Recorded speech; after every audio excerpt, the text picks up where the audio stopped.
Hi guys, welcome back to new video. So KCET ನೀವು option entry ಮಾಡಿದ್ದೀರಾ ಅಂತ ಅನ್ಕೊತೀನಿ. ಸೊ ಆಪ್ಷನ್ ಎಂಟ್ರಿ ಮಾಡಾದಮೇಲೆ ತುಂಬ ಸ್ಟೂಡೆಂಟ್ಸ್ಗೆ ಡೌಟ್ ಇರೋದು ಫಸ್ಟ್ ರೌಂಡು ಮತ್ತು ಸೆಕೆಂಡ್ ರೌಂಡಲ್ಲಿ ಯಾವ ರೌಂಡಲ್ಲಿ ಜಾಯಿನ್ ಆದರೆ ನಮಗೆ advantage. So first round join ಆಗದೆ ಸೆಕೆಂಡ್ ರೌಂಡಲ್ಲಿ ಜಾಯಿನ್ ಆದರೆ ಫೀಸು ಎಕ್ಸ್ಟ್ರಾ ಇರುತ್ತಾ, ಮತ್ತು ಫಸ್ಟ್ ರೌಂಡ್ಗೂ ಸೆಕೆಂಡ್ ರೌಂಡ್ಗೂ ಏನು ಡಿಫ್ರೆನ್ಸು, ಯಾವುದು ಬೆಸ್ಟು, ಮತ್ತು ಲಾಸ್ಟ್ ಇಯರು ಮತ್ತು ಅದರ ಲಾಸ್ಟ್ ಇಯರ್ ಎಲ್ಲ ಯಾವ ರೌಂಡಲ್ಲಿ ಜಾಸ್ತಿ ಸ್ಟೂಡೆಂಟ್ಸು ಜಾಯಿನ್ ಆಗಿದ್ದಾರೆ, ಇದರೆಲ್ಲದರ ಬಗ್ಗೆ ಈ ಒಂದು ವಿಡಿಯೋದಲ್ಲಿ ನಾನು ತಿಳಿಸ್ಕೊಡ್ತೀನಿ. ಅದಕ್ಕಿಂತ ಮುಂಚೆ ನೀವೇನು ನಮ್ಮ ಚಾನಲ್ಗೆ ಸಬ್ಸ್ಕ್ರೈಬ್ ಆಗಿಲ್ಲ ಅಂತ ಸಬ್ಸ್ಕ್ರೈಬ್ ಆಗಿ, ಮತ್ತು ನಿಮ್ಮ ಆಪ್ಷನ್ ಎಂಟ್ರಿ ಕಂಪ್ಲೀಟ್ ಆಗಿದ್ರೆ ಎಸ್ ಅಂತ ಕಮೆಂಟ್ ಮಾಡಿ, ನೋಡೋದು ಎಷ್ಟು ಸ್ಟೂಡೆಂಟ್ಸು ಆಪ್ಷನ್ ಎಂಟ್ರಿನ ಕಂಪ್ಲೀಟ್ ಮಾಡಿದ್ದೀರಾ ಅಂತ. ಮತ್ತು ಆಪ್ಷನ್ ಎಂಟ್ರಿ ಬಗ್ಗೆ ಏನೇ ಡೌಟ್ಸ್ ಇದ್ದರೂ ಕಮೆಂಟ್ ಬಾಕ್ಸಲ್ಲಿ ತಿಳಿಸಿ, ಮತ್ತು ನಮ್ಮ ಚಾನಲ್ಗೆ ಸಬ್ಸ್ಕ್ರೈಬ್ ಆಗಿಲ್ಲ ಅಂತ ಸಬ್ಸ್ಕ್ರೈಬ್ ಆಗಿ. ಸೊ ಬನ್ನಿ ಫ್ರೆಂಡ್ಸ್, ವಿಡಿಯೋನ ಶುರು ಮಾಡೋಣ. ಮತ್ತು ತುಂಬ ಸ್ಟೂಡೆಂಟ್ಸ್ಗೆ ಡೌಟ್ ಇರೋದು ಆಪ್ಷನ್ ಎಂಟ್ರಿ ಲಾಸ್ಟ್ ಡೇಟ್ ಯಾವಾಗ ಅಂತ. ಈಗ ಸದ್ಯಕ್ಕಿರುವಂಥದ್ದು 29th ಸಂಜೆ 6 ಗಂಟೆ ತನಕ ನಿಮ್ಮ ಆಪ್ಷನ್ ಎಂಟ್ರಿ ಲಾಸ್ಟ್ ಡೇಟ್ ಇರೋದು. ಸೊ ಅಲ್ಲಿ ತನಕ ಕಂಪ್ಲೀಟ್ ಮಾಡ್ಕೊಳ್ಳಿ. ನೀವು ಆದಷ್ಟು ಇವತ್ತೇ ಕಂಪ್ಲೀಟ್ ಮಾಡೋದಕ್ಕೆ ಟ್ರೈ ಮಾಡಿ. ಸೊ ಆಪ್ಷನ್ ಎಂಟ್ರಿ ಮಾಡೋಕ್ಕೆ ಗೊತ್ತಾಗ್ತಾ ಇಲ್ಲ ಅಂತಂದರೆ ನೀವು ಬೇಕಾದರೆ ಪರ್ಸ್ನಲ್ ಆಗಿ ಕಾಂಟ್ಯಾಕ್ಟ್ ಮಾಡ್ಬೋದು. ವಾಟ್ಸಪ್ ಗ್ರೂಪ್ ಅಡ್ಮಿನ್ಗೆ ಹಾಯ್ ಅಂತ ಕಳಿಸಿ, ಓಕೆನಾ.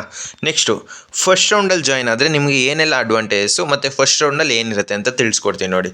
ಮೊದಲನೇದಾಗಿ ಫಸ್ಟ್ ರೌಂಡಲ್ಲಿ ಆಲ್ಮೋಸ್ಟು ತುಂಬ ಅಂದರೆ ತುಂಬ ಕಡಿಮೆ ಕಾಲೇಜ್ಗೆ ಜಾಯ್ನ್ ಆಗೋದು, ಅಂದರೆ ಒಂದು 30% ಜಾಯ್ನ್ ಆಗ್ಬೋದಷ್ಟೇ. ಸೊ ಫಸ್ಟ್ ರೌಂಡಲ್ಲಿ ಏನಕ್ಕೆ 30% ಅಂತ ಹೇಳಿದ್ರೆ, ಈಗ ನೋಡಿ ಫಸ್ಟ್ ರೌಂಡಲ್ಲಿ ಜಾಯ್ನ್ ಆದರೆ ನಿಮ್ಗೆ ಏನೆಲ್ಲ ಅಡ್ವಾಂಟೇಜು ಮತ್ತು ಯಾರು ಫಸ್ಟ್ ರೌಂಡಲ್ಲಿ ಜಾಯ್ನ್ ಆಗಬೇಕು ಅಂತ ಸಿಂಪಲಾಗಿ ಎಕ್ಸ್ಪ್ಲೇನ್ ಮಾಡ್ತೀನಿ ನೋಡಿ. ಮೊದಲನೇದಾಗಿ ಯಾರಿಗೆಲ್ಲ ಡ್ರೀಮ್ ಕಾಲೇಜ್ ಅಂತ ನೀವು ಫಿಕ್ಸ್ ಮಾಡ್ಕೊಂಡಿರ್ತೀರ, ನಿಮ್ಮ CET ಎಕ್ಸಾಮ್ಗೂ ಮುಂಚೆ ಇರ್ಬೋದು ಅಥವಾ ಎಕ್ಸಾಮ್ ಆದಮೇಲೆ ಕೌನ್ಸಿಲಿಂಗ್ ನಡೆಯೋ ಟೈಮಲ್ಲಿ ಇರ್ಬೋದು, ನೀವು ಡ್ರೀಮ್ ಕಾಲೇಜ್ ಅಂತ ಫಿಕ್ಸ್ ಮಾಡಿಕೊಂಡು ನಿಮಗೆ ಮಾರ್ಕ್ ರೌಂಡಲ್ಲಿ ಅದೇ ಸಿಕ್ಕಿರುತ್ತೆ, ನೆಕ್ಸ್ಟು ಫಸ್ಟ್ ರೌಂಡಲ್ಲೂ ಅದೇ ಸಿಕ್ಕಿದ್ರೆ ನೀವು ಯಾರ್ದು ಮಾತು ಕೇಳ್ಬಿಡಿ, ನಿಮ್ಮ ಡ್ರೀಮ್ ಕಾಲೇಜ್ಗೆ ಹೋಗಿ ಜಾಯ್ನ್ ಆಗಿ. ಸೊ ಇಲ್ಲಿ ನಿಮಗೆ ಡ್ರೀಮ್ ಕಾಲೇಜ್ ಅಂತ ಫಿಕ್ಸ್ ಆಗಿರ್ತೀರ. ಸೊ ನೀವು ಅದಕ್ಕೆ ಹೋಗಿ ಜಾಯ್ನ್ ಆದರೆ ನಿಮ್ಮ ಡ್ರೀಮು ಕಂಪ್ಲೀಟ್ ಆದಂಗೆ. ಅಂದರೆ ಕೆಲವೊಬ್ರಿಗೆ ಇರುತ್ತೆ, ಸೊ ನಾನು ಇದೇ ಕಾಲೇಜ್ ಜಾಯ್ನ್ ಆಗಬೇಕು, ಇದೇ ಬ್ರಾಂಚ್ ಜಾಯ್ನ್ ಆಗಬೇಕು ಅಂತ. ಸೊ ನಿಮಗೆ ಯಾವುದೇ ರೀತಿ ರಿಸ್ಟ್ರಿಕ್ಷನ್ಸ್ ಇಲ್ಲ. ಸೊ ಇದು ನಿಮ್ಮ ಚಾಯ್ಸು, ನೀವು ಅಲ್ಲಿಗೆ ಜಾಯ್ನ್ ಆಗಿ. ನೆಕ್ಸ್ಟು ನೀವು 100% ಸ್ಯಾಟಿಸ್ಫ್ಯಾಕ್ಷನ್ ಇರಬೇಕು. ನಿಮಗೆ ಫಸ್ಟ್ ರೌಂಡಲ್ಲಿ ಆ ಕಾಲೇಜ್ ಸಿಕ್ತು ಅಂತ ಹೇಳಿದ್ರೆ, ನೀವು 100% ಸ್ಯಾಟಿಸ್ಫ್ಯಾಕ್ಷನ್ ಇತ್ತು ಅಂತ ಹೇಳಿದ್ರೆ ನೀವು ಸೇರೋದ್ರಲ್ಲಿ ಯಾವುದೇ ರೀತಿ ತೊಂದರೆ ಇಲ್ಲ. ನಿಮಗೆ ಇನ್ನೂ ಒಂದು ಸ್ವಲ್ಪ ಡೌಟ್ ಇದೆ, ನನಗೆ ಇದಕ್ಕಿಂತ ಬೆಟರ್ ಕಾಲೇಜ್ ಸಿಗ್ಬೋದು, ಸೊ ಅಂಥವರು ನೀವು ಸೆಕೆಂಡ್ ರೌಂಡ್ಗೆ ವೆಯ್ಟ್ ಮಾಡಿ, ಓಕೆನಾ. 100% ಸ್ಯಾಟಿಸ್ಫ್ಯಾಕ್ಷನ್ ಇರಬೇಕು, ಆವಾಗ ಮಾತ್ರ ನೀವು ಈ ಒಂದು ಕಾಲೇಜಿಗೆ ಜಾಯ್ನ್ ಆಗಿ. ಇಲ್ಲ ಅಂತ ಹೇಳಿದ್ರೆ ನೀವು ಸೆಕೆಂಡ್ ರೌಂಡ್ಗೆ ವೆಯ್ಟ್ ಮಾಡೋದು ಅರ್ಥ ಇರುತ್ತೆ. ಸೊ ನಿಮಗೆ ಸ್ಯಾಟಿಸ್ಫ್ಯಾಕ್ಷನ್ ಇಲ್ಲ ಅಂದಾಗ ಮಾತ್ರ. ನೆಕ್ಸ್ಟು ನೀವು ಪರ್ಟಿಕ್ಯುಲರ್ ಬ್ರ್ಯಾಂಚು, ಈಗ ಕೆಲವೊಂದು ಲಿಮಿಟೆಡ್ ಬ್ರ್ಯಾಂಚಸ್ಸು, ಸೊ ಆ ಒಂದು ಬ್ರ್ಯಾಂಚಸ್ಸಲ್ಲಿ ಜಾಸ್ತಿ ಕಾಲೇಜಸ್ಸು ಇರಲ್ಲ ಆಲ್ ಓವರ್ ಕರ್ನಾಟಕ. ಅಂಥ ಕಾಲೇಜ್ಗೆ ನೀವು ಫಿಕ್ಸ್ ಆಗಿದ್ರೆ, ಅಂಥ ಬ್ರ್ಯಾಂಚ್ಗೆ ನೀವು ಫಿಕ್ಸ್ ಆಗಿದ್ರೆ ನೀವು ಅಂಥ ಕಾಲೇಜ್ಗೆ ಹೋಗಿ. ಅಂದರೆ ಎಲ್ಲಿರುತ್ತೆ ಆ ಒಂದು ಕಾಲೇಜು ಬ್ರ್ಯಾಂಚು, ಸೊ ಅಂಥ ಕಾಲೇಜ್ಗೆ ನೀವು ಜಾಯ್ನ್ ಆಗ್ಬೋದು. ಯಾಕೆಂತ ಹೇಳಿದ್ರೆ ಈಗ ಏರೋನಾಟಿಕಲ್ಲು ಇಂಥ ರೇರ್, ಈಗ ತುಂಬ ಕಾಲೇಜಲ್ಲಿ ಈ ಬ್ರ್ಯಾಂಚ್ ಇರಲ್ಲ. ಸೊ ಲಿಮಿಟೆಡ್ ಕಾಲೇಜಲ್ಲಿ ಈ ಬ್ರ್ಯಾಂಚ್ ಇತ್ತು ಅಂತ ಹೇಳಿದ್ರೆ ನೀವು ಆ ಒಂದು ಕಾಲೇಜ್ಗೆ ಜಾಯ್ನ್ ಆಗಿ. ನೆಕ್ಸ್ಟು ಈಗ ಸೆಕೆಂಡ್ ರೌಂಡಲ್ಲಿ ನೀವು ಜಾಯ್ನ್ ಆದರೆ ಏನೆಲ್ಲ advantage, almost 90% of the students ನೀವು ಸೆಕೆಂಡ್ ರೌಂಡಲ್ಲಿ ಜಾಯ್ನ್ ಆಗುವಂಥದ್ದು. ಸೊ ಲಾಸ್ಟ್ ಇಯರ್ ಇರ್ಬೋದು, ಅದರ ಲಾಸ್ಟ್ ಇಯರ್ ಇರ್ಬೋದು, ಆಲ್ಮೋಸ್ಟು 90% ಇದೇ ಒಂದು ಚಾಯ್ಸ್ನ ಚೂಸ್ ಮಾಡ್ತಾರೆ. ಸೊ ಇದರಿಂದ ತುಂಬ ಅಡ್ವಾಂಟೇಜ್. ನಿಮಗೆ ಫಸ್ಟ್ ರೌಂಡಲ್ಲಿ ಏನು, ನಿಮಗೆ ಪರ್ಟಿಕ್ಯುಲರ್ ಬ್ರಾಂಚು ನೀವು ಫಿಕ್ಸ್ ಆಗಿದರೆ ಅವಾಗ ಮಾತ್ರ ಜಾಯ್ನ್ ಆಗಿ, ಮತ್ತು ನಿಮಗೆ ಡ್ರೀಮ್ ಕಾಲೇಜ್ ಇದ್ದರೆ ಅವಾಗ ಮಾತ್ರ ಜಾಯ್ನ್ ಆಗಿ. ನೀವು ಫಸ್ಟ್ ರೌಂಡಲ್ಲೇ ಜಾಯ್ನ್ ಆಗಬೇಕು ಅಂತ ಹೇಳಿದ್ರೆ ನೀವು ಚಾಯ್ಸ್ 1ನ ಚೂಸ್ ಮಾಡಬೇಕು. ಸೊ ಇದೊಂದು ಮೈಂಡಲ್ಲಿರಲಿ. ಸೊ ಚಾಯ್ಸ್ ಎಂಟ್ರಿ ಬಗ್ಗೆ ಡೆಡಿಕೇಟೆಡ್ ವಿಡಿಯೋ ಮಾಡಿ ತಿಳಿಸ್ಕೊಟ್ಟಿನಿ, ಅದನ್ನು ನೋಡಿಬೇಕಂತಂದರೆ. ಈ ಒಂದು ವಿಡಿಯೋ ನಿಮಗೆ ಲೆಂತಿ ಅನಿಸ್ತು ಅಂತ ಹೇಳಿದ್ರೆ ಸ್ವಲ್ಪ ಸ್ಪೀಡ್ ಮಾಡ್ಕೊಂಡು ನೋಡಿ, ಸೊ ಟೈಮ್ ಸೇವ್ ಆಗುತ್ತೆ. ನೆಕ್ಸ್ಟು ಈಗ ತುಂಬ ಸ್ಟೂಡೆಂಟ್ಸ್ಗೆ ಡೌಟ್ ಇರೋದು, ನಾವು ಫಸ್ಟ್ ರೌಂಡಲ್ಲಿ ಜಾಯ್ನ್ ಆಗದೆ ಸೆಕೆಂಡ್ ರೌಂಡಲ್ಲಿ ಜಾಯ್ನ್ ಆದರೆ ಫೀಸು ಜಾಸ್ತಿ ಆಗುತ್ತಾ. ಸೊ ತುಂಬ ಸ್ಟೂಡೆಂಟ್ಸ್ ಕೇಳಿದ್ದಾರೆ ಇದನ್ನು. ಅದಕ್ಕೆ ಆನ್ಸರ್ ಏನು ಅಂತ ಹೇಳಿದ್ರೆ, ನಿಮಗೆ ಫಸ್ಟ್ ರೌಂಡ್ಗೂ ಸೆಕೆಂಡ್ ರೌಂಡ್ಗೂ ಸೇಮ್ ಫೀಸ್ ಇರುತ್ತೆ. ಸೊ ಯಾವುದೇ ರೀತಿ ಫೀಸಲ್ಲಿ ಡಿಫ್ರೆನ್ಸ್ ಇರಲ್ಲ. ನಿಮಗೆ ಅಲಾಟ್ಮೆಂಟ್ ಆರ್ಡರ್ ಏನಿರುತ್ತೆ, ಸೊ ಗೌರ್ಮೆಂಟ್ ಫೀಸ್ ಅಷ್ಟೇ ಇರುತ್ತೆ. ಕಾಲೇಜವರು ಎಕ್ಸ್ಟ್ರಾ ಡೆವಲಪ್ಮೆಂಟ್ ಫೀಸ್ ಅಂತ ಇಸ್ಕೊಂಡ್ರೆ ಅದು ಸಪ್ರೇಟ್ ಇಸ್ಕೋಬೋದು. ಸೊ ಅದ್ರ ಬಗ್ಗೆ ನೀವು ಕಾಲೇಜ್ ಮೇಲೆ ಡಿಪೆಂಡ್ ಆಗುತ್ತೆ. ಸೊ ನಿಮ್ಮ ಅಲಾಟ್ಮೆಂಟ್ ಆರ್ಡರ್ ಏನಿರುತ್ತೆ, ಸೊ ಫಸ್ಟ್ ರೌಂಡ್ಗೂ ಅದೇ ಇರುತ್ತೆ, ಸೆಕೆಂಡ್ ರೌಂಡ್ಗೂ ಅದೇ ಇರುತ್ತೆ. ಯಾವುದೇ ರೀತಿ ವರಿಯಾಗೋ ಅವಶ್ಯಕತೆ ಇಲ್ಲ. ಈಗ ಕೆಲವೊಬ್ಬರಿಗೆ SNQ ಕೋಟಾ ಮೆನ್ಷನ್ ಆಗಿದೆ, ಬಟ್ ಸೇಮ್ ಫೀಸ್ ತೋರಿಸ್ತಾ ಇದೆ. ಅಂದರೆ ಇದು ಜಸ್ಟ್ ಮಾಕ್ ರೌಂಡ್ ಆಗಿರೋದ್ರಿಂದ ನಿಮಗೆ ಆ ರೀತಿ ತೋರಿಸ್ತಾ ಇದೆ. ಫಸ್ಟ್ ರೌಂಡಲ್ಲಿ ಅಲಾಟ್ ಆಯಿತು ಅಂತ ಹೇಳಿದ್ರೆ SNQ ಕೋಟಾಗೆ ಎಷ್ಟಿರುತ್ತೆ ಫೀಸು ಅಷ್ಟೇ ತೋರಿಸುತ್ತೆ. ಸೊ ಅದರಲ್ಲಿ ಏನು ವರಿಯಾಗೋ ಅವಶ್ಯಕತೆ ಇಲ್ಲ. ನಿಮಗೆ SNQ ಕೋಟಾ ಸಿಕ್ತು ಅಂತ ಹೇಳಿದ್ರೆ ವಿತಿನ್ 35,000 ಒಳಗಡೆ ನಿಮ್ಮ college fees per year. So ಆದ್ದರಿಂದ SNQ ಕೋಟಾ ಸಿಕ್ಕಿದ್ರೆ ಒಂದು ಡಿಸ್ಅಡ್ವಾಂಟೇಜ್ ಏನು ಅಂತ ಹೇಳಿದ್ರೆ, ನೀವು ಚೇಂಜ್ ಆಫ್ ಬ್ರಾಂಚ್ ಮಾಡೋದಕ್ಕಾಗಲ್ಲ. ಇದೊಂದು ತಲೆಯಲ್ಲಿ ನೀವು ಚೇಂಜ್ ಆಫ್ ಬ್ರಾಂಚು ಮಾಡೋ ಒಂದು ಐಡಿಯಾ ಇತ್ತು ಅಂತ ಹೇಳಿದ್ರೆ ನೀವು SNQ ಕೋಟಾನ ಚೂಸ್ ಮಾಡಬೇಡಿ. ಸೊ ಇದು ಅರ್ಥ ಆಯಿತು ಅಂತ ಅಂದ್ಕೊತೀನಿ. ನೆಕ್ಸ್ಟು ಸೆಕೆಂಡ್ ರೌಂಡಲ್ಲಿ ಸೇರಿದ್ರೆ ಏನೆಲ್ಲ ಅಡ್ವಾಂಟೇಜು ಅಂತ ಸಿಂಪಲಾಗಿ ಎಕ್ಸ್ಪ್ಲೇನ್ ಮಾಡ್ತೀನಿ.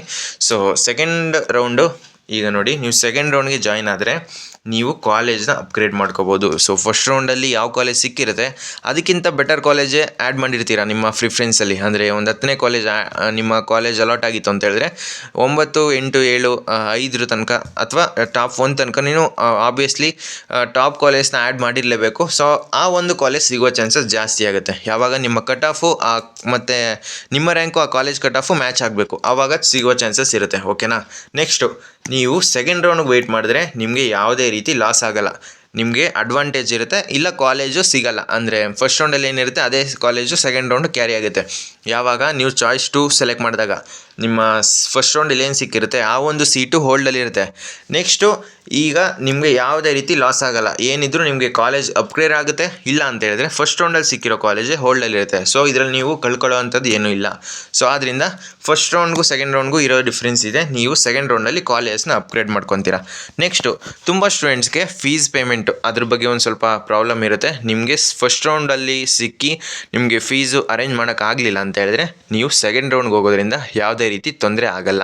ಯಾಕೆ ಅಂತ ಹೇಳಿದ್ರೆ ಸೀಟು ಹೋಲ್ಡಲ್ಲಿರುತ್ತೆ. ಸೊ ಅದು ಟ್ರಿಕ್ ಹೇಳ್ಕೊಡ್ತೀನಿ ಯಾವ ರೀತಿ ಮಾಡಬೇಕು. ನಿಮಗೆ ಫಸ್ಟ್ ರೌಂಡಲ್ಲಿ ಸಿಕ್ಕಿರೋ ಸೀಟೇ ಬೇಕು, ಬಟ್ ಸೆಕೆಂಡ್ ರೌಂಡಲ್ಲಿ ಅಲ್ಲಿ ತನಕ ಟೈಮ್ ತೊಗೋಬೇಕು ಅಂತ ಹೇಳಿದ್ರೆ ಸೊ ಕೊನೆ ತನಕ ನೋಡಿ ವಿಡಿಯೋನ, ಅಲ್ಲಿ ಕೊನೆಗೆ ಎಕ್ಸ್ಪ್ಲೇನ್ ಮಾಡ್ತೀನಿ ವಿತ್ ಎಕ್ಸಾಂಪಲ್ಲು. ಓಕೆನಾ. ನೆಕ್ಸ್ಟು ನಿಮಗೆ ಫಸ್ಟ್ ರೌಂಡಲ್ಲಿ ಯಾವುದೋ ಒಂದು ಈಗ ನಿಮಗೆ ಯಾವುದು EC ಸಿಕ್ಕಿರುತ್ತೆ ಅಂತ ಅಂದ್ಕೊಳ್ಳಿ, ನಿಮಗೆ AML ಬೇಕಿರುತ್ತೆ. ನೀವು ಭಯ ಪಡ್ತೀರಾ ಸೆಕೆಂಡ್ ರೌಂಡ್ಗೆ ಹೋದರೆ ಈ ಸೀಟ್ ಇರಲ್ವೇನೋ, ಆ ರೀತಿ ಭಯಪಡೋ ಅವಶ್ಯಕತೆನೇ ಇಲ್ಲ. ಯಾಕೆಂತೇಳಿದ್ರೆ ಫಸ್ಟ್ ರೌಂಡಲ್ಲಿ ಏನು ಸಿಕ್ಕಿರುತ್ತೆ ಅದು ಹೋಲ್ಡಲ್ಲಿರುತ್ತೆ. ನಿಮಗೆ ಆಬ್ವಿಯಸ್ಲಿ ಸೆಕೆಂಡ್ ರೌಂಡಲ್ಲಿ ಕಟ್ ಆಫು ಇನ್ಕ್ರೀಸ್ ಆಗುತ್ತೆ. ಇದು ಪ್ರತಿ ವರ್ಷವೂ ಇದೇ ರೀತಿ ಆಗ್ತಿರೋದು. ಟಾಪ್ ಕಾಲೇಜಲ್ಲಿ ಸ್ವಲ್ಪ ಕಮ್ಮಿ ಆಗ್ಬೋದು, ಬಟ್ ಕೆಲವೊಂದು ಕಾಲೇಜಲ್ಲಿ ಕಟ್ ಆಫೇ ಇನ್ಕ್ರೀಸ್ ಆಗಲ್ಲ. ಬಟ್ ಆಲ್ಮೋಸ್ಟು 90% ಆಫ್ ದ ಕೇಸಸ್ಸಲ್ಲಿ ಕಾಲೇಜ್ ಕಟ್ ಆಫು ಇನ್ಕ್ರೀಸ್ ಆಗುತ್ತೆ. ಇದರಲ್ಲಿ ವರಿಯಾಗೋ ಅವಶ್ಯಕತೆ ಇಲ್ಲ. ಆದ್ದರಿಂದ ನಿಮಗೆ ಈಗ ಫಸ್ಟ್ ರೌಂಡಲ್ಲಿ EC ಸಿಕ್ಕಿರುತ್ತೆ ಅಂದ್ಕೊಳ್ಳಿ, ಸೆಕೆಂಡ್ ರೌಂಡು AML ಸಿಗ್ಬೋದು, ಯಾರಿಗೆ ಗೊತ್ತು. ಸೊ ಆದರೆ ಕಟ್ ಆಫು ನೀವು ಲಾಸ್ಟ್ ಇಯರ್ ನೋಡ್ಕೊಂಡಿರಬೇಕು. ಆ ಒಂದು ಕಟ್ ಆಫ್ನ ಫಾಲೋ ಮಾಡಿಕೊಂಡು ನೀವು ಆಪ್ಷನ್ ಲಿಸ್ಟ್ನ ರೆಡಿ ಮಾಡಿದ್ದು ಅಂತ ಹೇಳಿದ್ರೆ ನಿಮಗೆ ಆ್ಯಡೆಡ್ ಅಡ್ವಾಂಟೇಜು. ಸೊ ಬ್ರ್ಯಾಂಚೆಲ್ಲ ಅಪ್ಗ್ರೇಡ್ ಆಗೋ ಚಾನ್ಸಸ್ ಇರುತ್ತೆ. ಸೊ ಸೆಕೆಂಡ್ ರೌಂಡಲ್ಲಿ ಮಾತ್ರ ಇದು. ನೀವು ಫಸ್ಟ್ ರೌಂಡ್ ಅಡ್ಮಿಷನ್ ಆದ ತಕ್ಷಣ ನಿಮ್ಮ ಒಂದು KA ಕೌನ್ಸಿಲಿಂಗು ನಿಮಗೂ ಯಾವುದೇ ರೀತಿ ಸಂಬಂಧ ಇರಲ್ಲ. ನೀವೇನಿದ್ರು ಸೆಕೆಂಡ್ ರೌಂಡ್ ಪಾರ್ಟಿಸಿಪೇಟ್ ಮಾಡಿದ್ರಿ ಅಂತ ಹೇಳಿದ್ರೆ ನಿಮಗೆ ಬ್ರ್ಯಾಂಚ್ ಅಪ್ಗ್ರೇಡ್ ಆಗುವ ಚಾನ್ಸಸ್ ಇರುತ್ತೆ. ಯಾವ ರೀತಿ ನಿಮಗೆ ಫಸ್ಟ್ ರೌಂಡಲ್ಲಿ EC ಸಿಕ್ಕಿದರೆ ಅಥವಾ ಫಸ್ಟ್ ರೌಂಡಲ್ಲಿ ಮೆಕ್ಯಾನಿಕಲ್ ಸಿಕ್ಕಿದರೆ ಸೆಕೆಂಡ್ ರೌಂಡಲ್ಲಿ EC ಸಿಗ್ಬೋದು ಅಥವಾ EEE ಸಿಗ್ಬೋದು, ಈ ರೀತಿ ಚಾನ್ಸಸ್ ಇರುತ್ತೆ.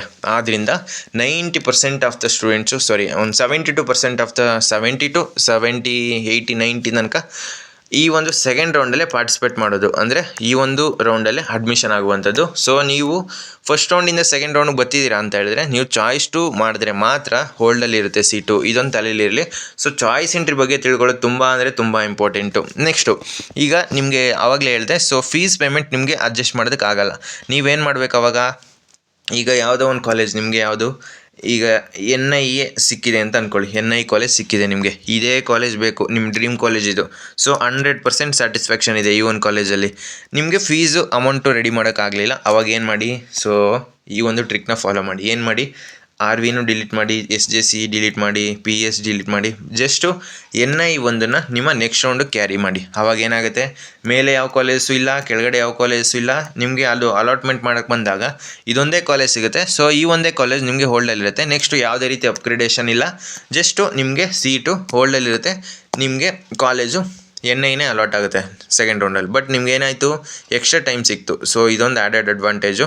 ಬೇಕು ಅನ್ನೋರು ಕರೆಕ್ಟಾಗಿ ಯೂಟಿಲೈಸ್ ಮಾಡ್ಕೊಳ್ಳಿ ಈ ಒಂದು ಎಕ್ಸ್ಟ್ರಾ ಟೈಮ್ನ. ಸೊ ಇದು ಅರ್ಥ ಆಯಿತು ಅಂತ ಅಂದ್ಕೊತೀನಿ. ನೆಕ್ಸ್ಟು ಈಗ ನೀವು ಫಸ್ಟ್ ರೌಂಡ್ಗೂ ಸೆಕೆಂಡ್ ರೌಂಡ್ಗೂ ಯಾವ ರೀತಿ ವೇರಿ ಆಗುತ್ತೆ. ಈಗ ನಿಮಗೆ ಫಸ್ಟ್ ರೌಂಡಲ್ಲಿ PES ಅಲ್ಲಿ EC ಸಿಕ್ಕಿರುತ್ತೆ. ಸೊ ನಿಮಗೆ NI ಅಥವಾ JC ಟಾರ್ಗೆಟ್ ಮಾಡ್ತಾ ಇರ್ತೀರಾ.